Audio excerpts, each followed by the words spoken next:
So hey guys, welcome back to my to videos. तो इस video में दोस्तों डिस्कस करने वाले हैं यहाँ पर कुछ इंपॉर्टेंट कंपनीज को और उनसे रिलेटेड कुछ इंपॉर्टेंट अपडेट्स हैं जिसकी बात करेंगे इस वीडियो में। तो चलिए दोस्तों वीडियो की शुरुआत करते हैं। सबसे पहली कंपनी को डिस्कस करते हैं। पहली कंपनी का नाम है बीएससी लिमिटेड। बट इसको डिस्कस करने से पहले दोस्तों, अगर आपने अभी तक मेरे कोर्स को एक्सेस नहीं किया है तो उस पर फिलहाल आपको अप टू 80% का डिस्काउंट मिल रहा है। उसको एक्सेस करने के लिए मेरे आपको व्हाट्सएप का लिंक डिस्क्रिप्शन में और पिन कमेंट में देखने को मिल जाएगा। साथ में आपको नंबर भी देखने को मिल जाएगा। व्हाट्सएप पे जाकर आप मुझे मैसेज कर सकते हैं। कंप्लीट डिटेल्स कोर्स से रिलेटेड मैं आपको वहाँ पर भेज दूंगा और आप इजीली कोर्स को एक्सेस भी कर सकते हैं। और काफ़ी कुछ इंपॉर्टेंट चीज़ें भी आपको सीखने को मिलने वाला है। और किसी भी तरह का डाउट्स इंक्वायरीज होती है तो लाइफ टाइम तक आपको गाइडेंस भी यहाँ पर मिलेगा। तो काफ़ी अच्छी अपॉर्चुनिटी है आपके लिए स्टॉक मार्केट को अच्छी तरह से सीखने के लिए। तो इसके लिए आपको व्हाट्सएप का लिंक डिस्क्रिप्शन में दिख जाएगा। व्हाट्सएप के थ्रू जाकर आप मुझे टेक्स्ट कर सकते हैं। तो चलिए दोस्तों टॉपिक पे वापस आते हैं। बात करते हैं बीएससी से रिलेटेड कुछ इंपॉर्टेंट न्यूज़ एंड अपडेट्स के बारे में। सो दोस्तों कुछ टाइम पहले काफ़ी वैल्यूबल पॉइंट मैंने आपको बताया था और वो पॉइंट था इनसाइडर ट्रेडिंग से रिलेटेड। मैंने बताया था आपको कि हो सकता है कि बीएससी में आपको इनसाइडर ट्रेडिंग जैसी चीज़ें देखने को मिल रही हैं। क्यों मैंने ऐसे बताया था?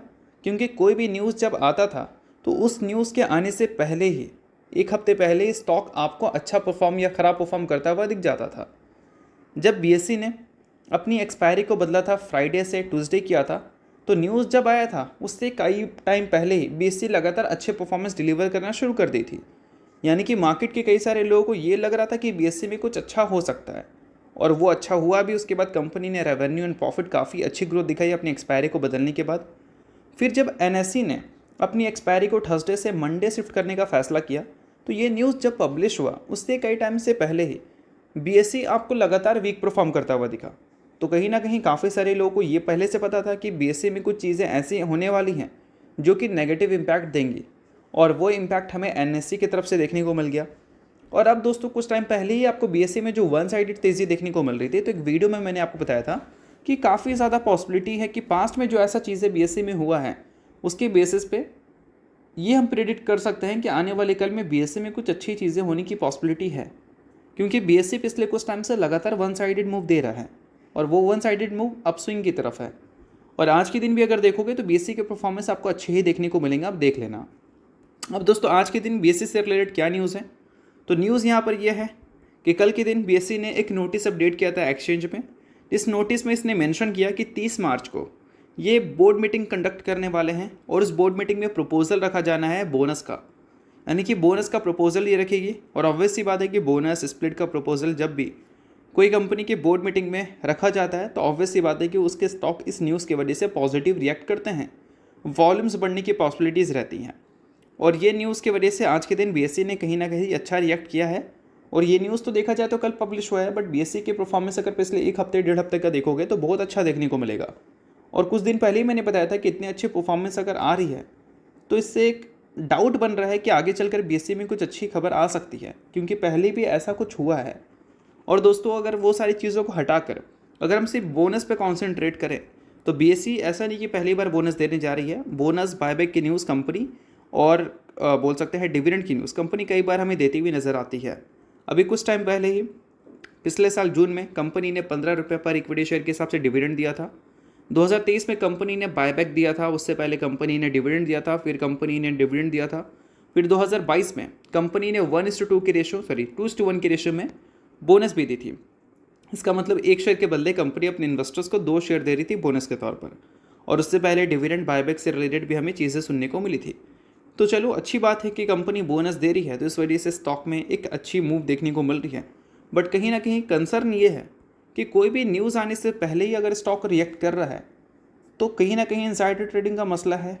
और इस चीज़ के बारे में अभी तक कोई रिपोर्ट्स वगैरह तो पब्लिश हुई नहीं है। मैंने आपको इसे बताया है, इसको गारंटी की तरह मत लेना कि हाँ ऐसा ही हो रहा होगा।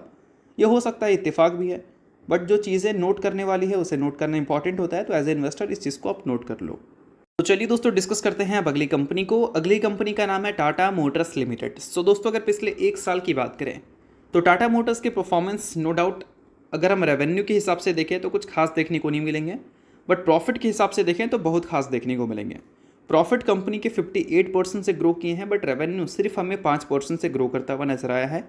और काफ़ी ज़्यादा चांसेस है कि आगे चलकर अगर कंपनी के रेवेन्यू ग्रोथ ऐसे ही देखने को मिले तो प्रॉफिट ग्रोथ 58% पे तो डेफिनेटली देखने को नहीं मिलेगी, इससे काफ़ी ज़्यादा नीचे जा सकता है। क्योंकि पिछले 2-3 क्वार्टर के अगर कंपनी के ऑपरेटिंग प्रॉफिट मार्जिन्स की बात करें तो वो हमें डिक्रीजिंग ऑर्डर फॉलो करता हुआ दिख रहा है। पहले 15% पे था इस फाइनेंशियल ईयर के स्टार्टिंग क्वार्टर में, यानी कि Q1 में। Q3 में ये 11% पे आ गया, और अगर Q4 में भी अगर घटता है तो कहीं ना कहीं कंपनी के जो रेवेन्यू डिसेंट ग्रो हो रहे हैं उसके साथ कंपनी के जो प्रॉफिट्स हैं वो भी डिसेंट ग्रोथ दिखाते हुए नज़र आ सकते हैं। सो दोस्तों, अगर कंपनी ख़राब नंबर रिपोर्ट कर रही है तो इसके पीछे का सबसे बड़ा रीज़न है चाइना के मार्केट की बात करें तो वहाँ पर कंपनी को हेडविंड सिचुएशंस फेस करनी पड़ रही है। इट मीन्स वहाँ से कंपनी के नंबर्स आपको अच्छे देखने को नहीं मिल रहे हैं, वहाँ पर एक स्लो डाउन सिचुएशंस क्रिएट हो चुका है। और ये स्लो डाउन सिचुएशंस ऐसा नहीं कि सिर्फ टाटा मोटर्स के लिए ही है। अगर हम टेस्ला की बात करें जो कि पूरे वर्ल्ड की सबसे बड़ी ईवी जायंट है, उनके नंबर्स भी चाइना में कुछ खास अच्छे दिख नहीं रहे हैं, और लगातार चाइना में जो उनका पास मार्केट शेयर था वो रिड्यूस भी हो रहा है।